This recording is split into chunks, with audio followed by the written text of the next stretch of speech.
The tape begins with static, then one voice. Shaky, breathing hard. I'm by the creek. I see something. It's standing in the water. A sharp crack. The signal drops. You hear wind, the kind that howls through pine at night. Then another sound, wet, dragging, close to the microphone. Something exhales. Not human, not animal. A dispatcher's voice cuts in, confused. Raventon Base, do you copy? Who's transmitting? Only static answers. Then, faintly, 2 beeps. A pattern repeating every 3 seconds. The same signal heard 8 years later. The same place. And this time, the mountain answered back. Fade into your channel intro logo with deep low-frequency rumble plus glitch static. The morning light crawled across the small town of Marrow Falls, Montana, wrapping the frozen roofs in pale gold. Inside a weathered garage, Elias Granger checked the bolt of his Winchester.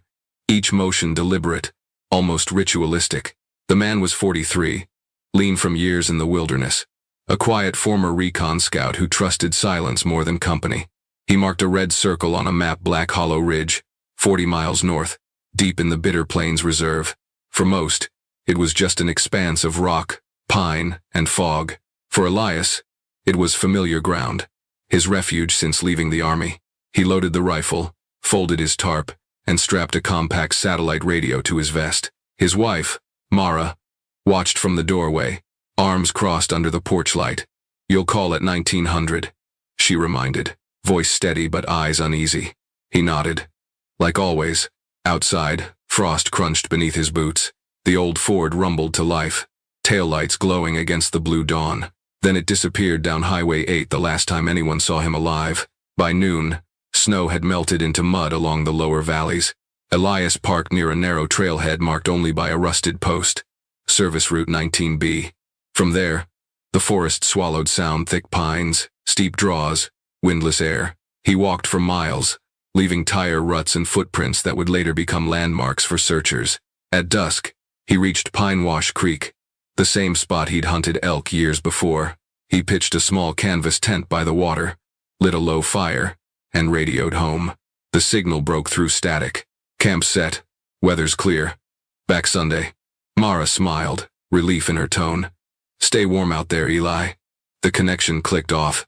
Inside the tent, steam rose from his tin cup.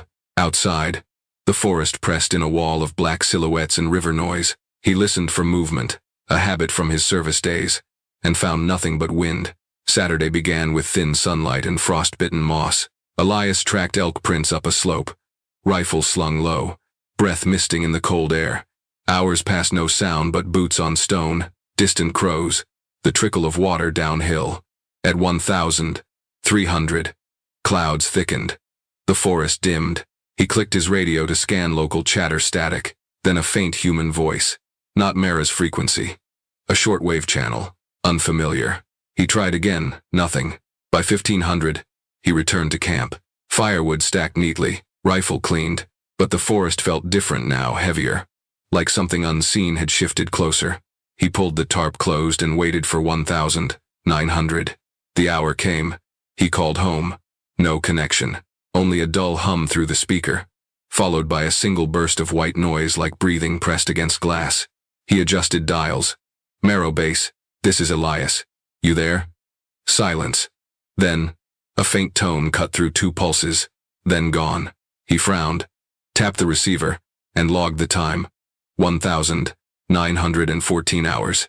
Back home, Mara sat beside the radio desk, eyes locked on the clock. 1,900 came and went. She waited an hour, maybe 2. The receiver hissed softly, as if whispering something she couldn't understand. By midnight, she told herself it was weather, a snow squall, or a dead battery. But a dread she couldn't name began to settle in her chest. Elias never missed a check-in, not once. Sunday morning, gray clouds rolled low over Marrow Falls. No word, no call. At 11:42 a.m., Mara picked up the phone and dialed the Raventon County Sheriff's Office. Her voice was calm, but her hands shook. By afternoon, a search and rescue team assembled. Deputy Carter Dell, 2 dog handlers, and 6 volunteers followed the logging road north. They found Elias's truck parked where he said it would be, keys still in the ignition, map folded on the passenger seat. 200 yards into the timber, they located his camp, tent zipped, sleeping bag laid open. No signs of struggle, no food missing, no weapon fired. Everything looked as if the man had simply stepped out and never returned. The dogs caught a scent and moved uphill toward Pinewash Creek. The trail was clean, no drag marks, no broken branches. But halfway up the slope, the animals froze, their ears pinned back, tails low. They whined, circled, and refused to continue. One handler tried coaxing them forward. Both dogs sat and trembled. By nightfall, snow began to fall again, covering the prints. The sheriff ordered teams to sweep the area in grids. Flare lights cut through fog, orange beams vanishing into black timber. A deputy found fresh tracks by the creek boot prints, size 11. They stopped 10 feet from the waterline. No return trail. On the surface of the stream, the ice was thin but unbroken. It looked as if Elias had walked there and vanished. The following day, searchers expanded the perimeter. Helicopters scanned ridges, infrared sensors scanning for body heat. Nothing. On the third day, they brought in radio logs from the local amateur frequencies. A man named Mark Leland, an equipment shop owner in Raventon, reported hearing a strange transmission around 1,420 hours on Saturday. He played the recording, a weak, fading voice breaking through static. "Mark, you copy? I'm at the creek. There's something here." Pause. More static. Then another fragment, strained and low. "It's standing by the water. Human-sized, but not human." He had the res in the cup. The tape ended with a sharp click, no scream, no splash. Just the empty hiss of signal loss. Mark hadn't thought much of it until news of Elias's disappearance spread. Then he realized that was Saturday afternoon, the exact window Elias went silent. Within a week, the storm rolled in heavy. Snow covered every trail, every trace. The sheriff called off the search after 8 days. The report was brief. Subject likely disoriented, injured, succumbed to exposure. Case number 19241G. Status: closed. Mara never believed it. She visited Pinewash Creek every November, leaving a strip of orange fabric tied to a tree. Each year, the wind took it, and she replaced it again. What no one mentioned was the strange interference that continued on the local radio bands for weeks after. Short bursts of static, repeating every night around 1,900 hours. Sometimes, between the distortion, a single word seemed to echo: hollow. Those who worked the search called it coincidence. But one of them, Deputy Dell, started keeping a notebook. He wrote, "Signal repeats 19.7 to 19.9. Pattern too consistent to be random." Then, one entry circled in red ink. 13 days after disappearance, signal spiked. Faint male voice. Could be Elias. He never shared the tape publicly. It was found later, in his locker, labeled in shaky handwriting. Code hollow, do not erase. He wried. 8 years passed. The name Elias Granger faded into paper archives and old sheriff logs. In Merrow Falls, his wife moved away, sold the house, and stopped leaving orange ribbons by the creek. The forest took back what it owned. By the summer of 2017, 2 climbers arrived in Raventon County, Caleb Morris and Jenna Klein. They were both 27, mountain sport enthusiasts chasing new routes for their social channel. That weekend, they camped near the northern ridge of Black Hollow, where no official trail existed. The footage that later surfaced came from Caleb's helmet camera. It begins with laughter, light wind, the clatter of carabiners. Then, near midday, the tone changes. They stumbled upon a sheer wall of stone gray slate rising almost vertical. At its base, juniper shrubs grew in tangled knots. Behind the green, something caught the light, a slit in the rock, barely half a meter wide. Caleb leaned closer. "Looks like a fissure. Could be nothing." He adjusted his headlamp and crouched.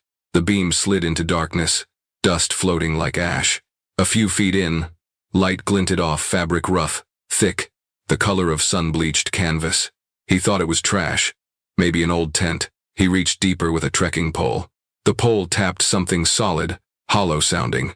He moved the light again.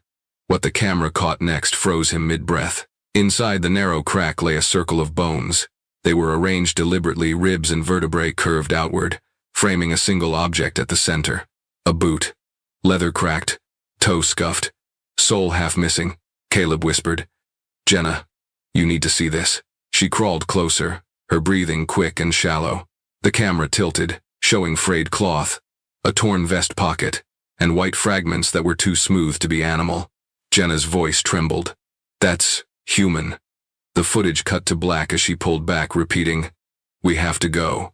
By evening, the pair reached a ranger station near Haven Bluff. Their report triggered an immediate call to the Raventon County Sheriff's Office. Search teams mobilized again, led by the same department that once closed Elias's case. Accessing the site wasn't easy. The crevice sat 30 feet up a slope, reachable only with ropes and anchors. A forensics crew rappelled in under fading daylight. When the remains were lifted out, even the most seasoned deputies went silent. The bones weren't scattered by time or weather. They were placed, neatly. Scraps of heavy hunting fabric matched a vest produced by Ranger Line Outfitters, discontinued in 2008. The boot bore the same manufacturing code as those sold in Raventon's supply store, the shop where Elias once bought his gear. A DNA test later confirmed the inevitable. The remains belonged to Elias Granger. Case 19241G was reopened. For 48 hours, every headline in Montana carried his name again. But the discovery raised more questions than it answered. The crevice was too narrow for a man to fall into by accident. The slope above it was stable. No loose rocks, no collapsed ledges. To enter that space, someone or something had to drag the body in deliberately. And whoever did it, arranged the bones afterward.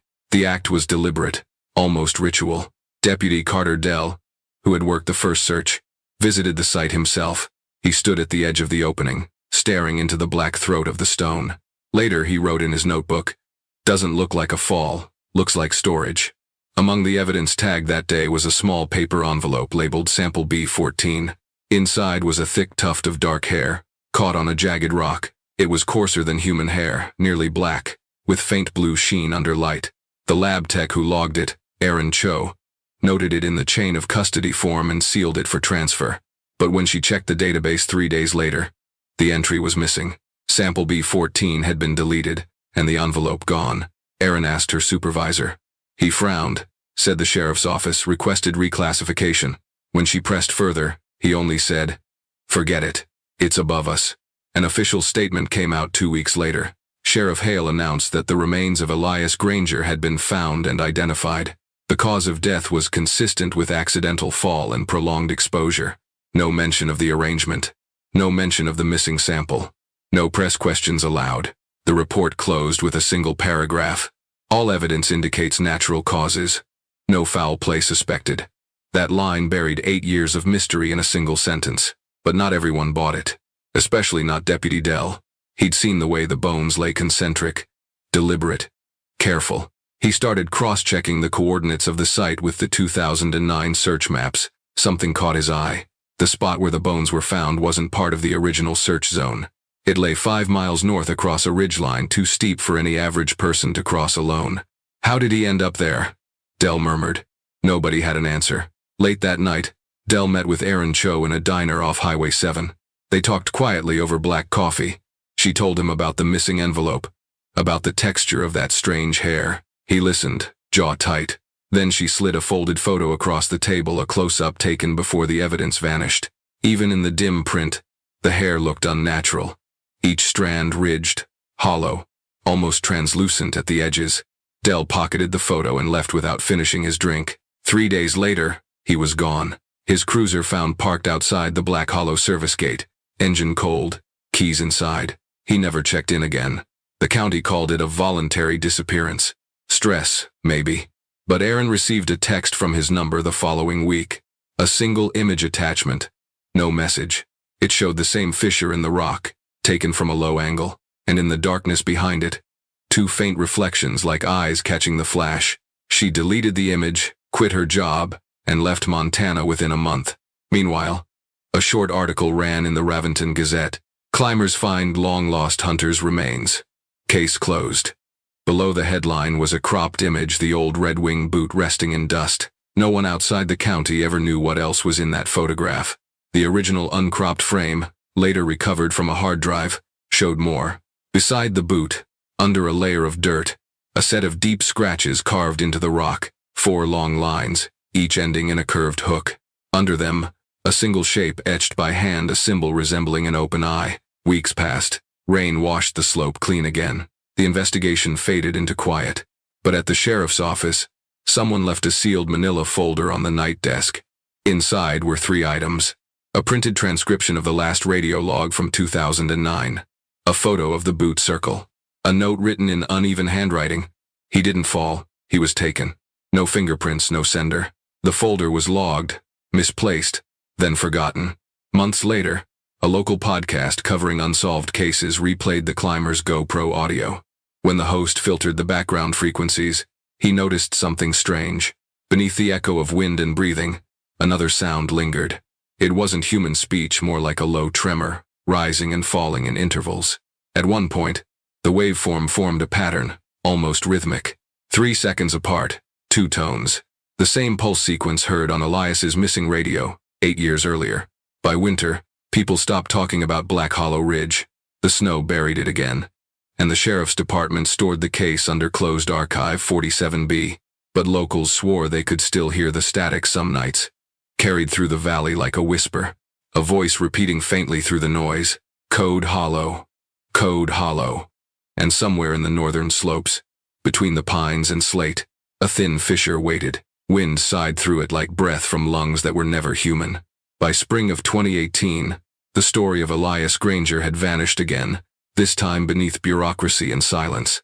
But somewhere in Billings, a freelance journalist named Ben Cooper came across a forgotten mention in a county incident report.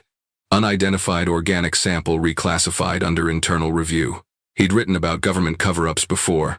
This line felt wrong. Ben tracked the note to a biologist from Montana State University's Department of Zoology. The man refused interviews but finally sent an anonymous message. "Check the sample registry, ID B14. Then stop asking." Ben found nothing in the public logs. The file had been wiped. He drove to Raventon County Courthouse, requested access to the 2017 Discovery Report. The clerk hesitated, eyes flicking toward the sheriff's office window. "Some records are sealed," she said softly. "You didn't hear that from me." That night, Ben opened his laptop in a motel room outside Helena. The room hummed with neon and highway noise. He downloaded everything he could: missing persons logs, police communications, archived search maps from 1985 onward. Patterns began to form. Every 6 to 8 years, someone went missing within a 20-mile radius of Black Hollow Ridge. Hunters, hikers, surveyors, all experienced outdoorsmen. Each case closed with the same phrase: exposure and hypothermia, no foul play. But the dates lined up with something else. Between each disappearance, local radio operators had logged anomalous shortwave interference. Same time, same day, 19 hours. The static repeated in 2 pulses. Ben underlined a note in red. "Code Hollow equals signal?" He needed a voice from the inside. Through a friend in the Forest Service, he reached a retired sheriff, Royden Hale, 71, living alone near Deerstone Lake. The man had served during the 1990 seconds, and was the one who'd first logged Elias's 2009 case before handing it off. When Ben arrived, Hale sat on his porch with an oxygen tank beside him. His eyes were clear but tired. "You're not the first to ask," he said, "but you might be the last who'll still listen." He led Ben inside, where yellow folders lay stacked across the table. Old photographs, grainy and water-stained, showed forest ridges and plaster casts of long footprints, too narrow for bears, too long for men. Hale pointed to one. That was 93. The Crow tribes call it Wendara, the climber in the dark. He spoke quietly, as though the woods could hear. Tall, lean, moves on 2 legs when it hunts, 4 when it runs, eyes like glass, never steps on dry branches. Ben's recorder clicked softly. Hale continued. "Back then, folks laughed it off. Then 2 loggers vanished near Pine Wash Creek. No trace. After that, we stopped laughing." Later, Hale opened a drawer and handed Ben a sealed envelope marked "Property of Raventon County." Inside was a single photograph, the same fissure found by the climbers, taken decades earlier. Except this one showed something different. A dark silhouette standing inside the gap. "I took that in 94, Hale said. "Didn't develop it till months later. When I did, it looked back." He laughed once, without humor. The department filed it as damaged film. Ben stared at the image. The shape had shoulders too high, limbs too long, and what seemed like fingers curling around the rock edge. "Why bury this?" he asked. Hale exhaled through the oxygen tube. "Tourism, fear, control. The forests feed this state. Nobody wants to think something else feeds in them. Driving back, Ben listened to the old recordings again. The pulse pattern echoed like a heartbeat, 2 quick bursts. One pause. He slowed the playback. Beneath the static, he heard something else. A low vibration, almost a growl, modulating with human speech frequencies. He couldn't shake the feeling that it wasn't interference at all, it was a call. Ben published a short online article. Black Hollow Ridge. The disappearance they closed twice. It barely made a ripple. But 3 nights later, his email pinged with a single encrypted message from an address named Ridge Witness. 1. It contained a video clip. Time-stamped March 2016. A man's voice whispered, "Still up there." Saw it again. The camera jerked a flash of moonlight on stone, then a shadow darting across the ridge. At the end, the frame caught a shape crouched near a boulder. Its limbs moved like a man's until they bent the wrong way. The clip ended abruptly with a single breath and static. Ben traced the metadata. It was uploaded from a Forest Service device assigned to Deputy Carter Dell, the same man who'd vanished months after the remains were found. He printed every lead, filled 2 binders, and drove to Bozeman University to confront the biology department. The head researcher denied any sample labeled B14. When Ben mentioned enzyme traces and DNA anomalies, the room went silent. A graduate assistant broke first. "I saw the report," she whispered.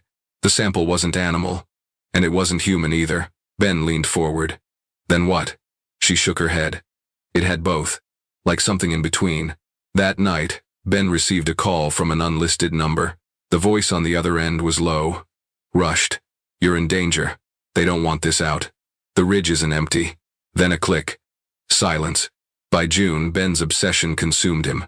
He booked a flight back to Raventon, rented a Jeep, and packed camping gear, a drone, and a portable scanner tuned to 7 megahertzes. His plan: record proof, capture the signal at the source. He arrived at Black Hollow Ridge under a blood-orange sunset. Every sound felt amplified: cicadas, the river, even his own breathing.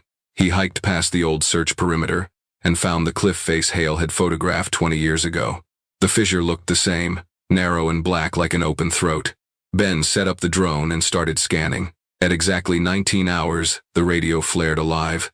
2 sharp pulses, then a long, dragging hiss. The handheld scanner lit up, showing peaks in frequency as if something was transmitting from inside the rock itself. He whispered into the recorder. "Signal consistent. Origin undetermined. Sound like movement behind stone?" Then the static shifted. A low rhythm pulsed through the speaker, closer to a voice now. It repeated 3 words, garbled but clear enough. "Leave the hollow." Ben froze. He aimed his flashlight toward the fissure. For a moment, he swore he saw breath condensation drifting from the dark, like air from lungs. He stepped back. The ground beneath him crumbled slightly. The beam shook over the rock, catching claw-like gouges on the surface. 5 marks, fresh, dripping with moisture. He packed his gear fast, heart hammering.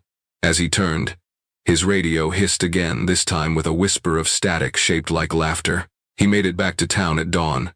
Exhausted, he filed everything to 3 separate backup drives, mailed one to his colleague in Seattle. Then he called Hale. No answer. When he drove to the old sheriff's cabin later that afternoon, the front door stood open. The oxygen tank lay tipped over. The porch was empty. Inside, the folders were gone. Only one paper remained on the table, a single torn photo of the fissure, with new handwriting scrawled across the back. "It's awake. He's in detention with a Breadit." Ben's final note in his digital journal read, "There's a pattern. Every time someone looks too closely, the forest reclaims them. Whatever Wendara is, it's not a myth. It's territorial. It's patient." He never uploaded the full footage.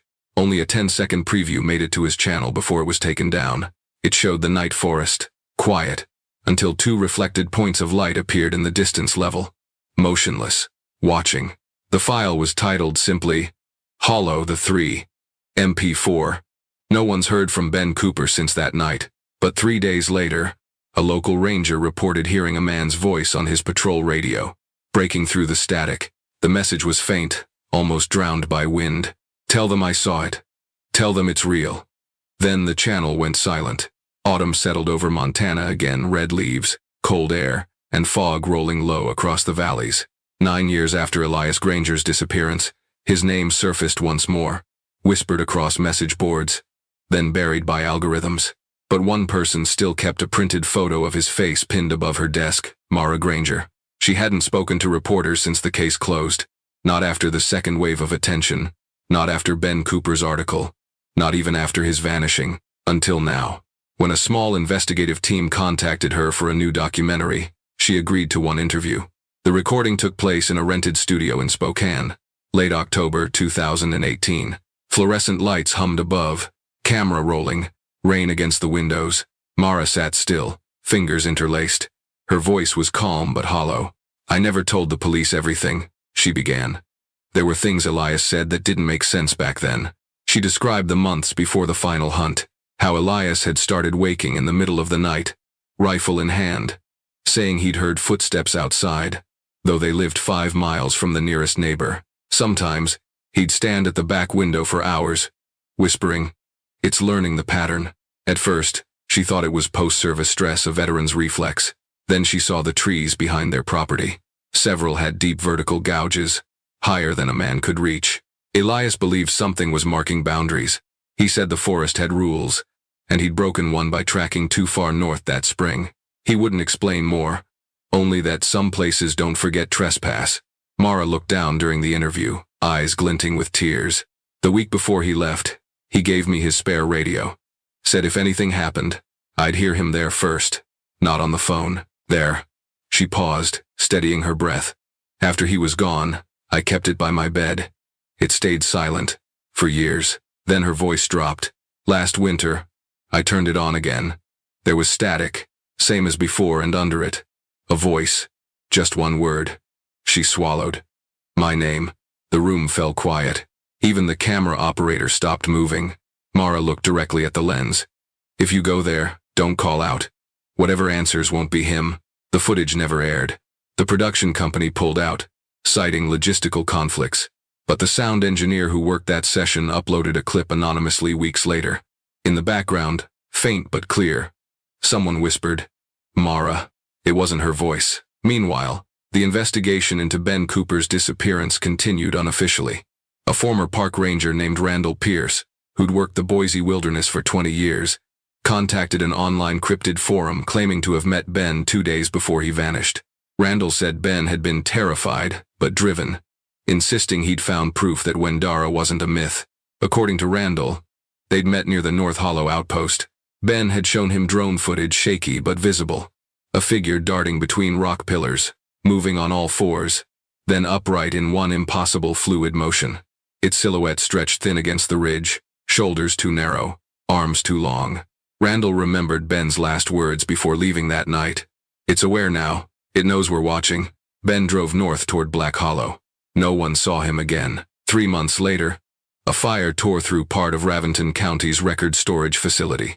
Among the destroyed boxes were Case 19241G and all related supplements, including evidence logs from 2017.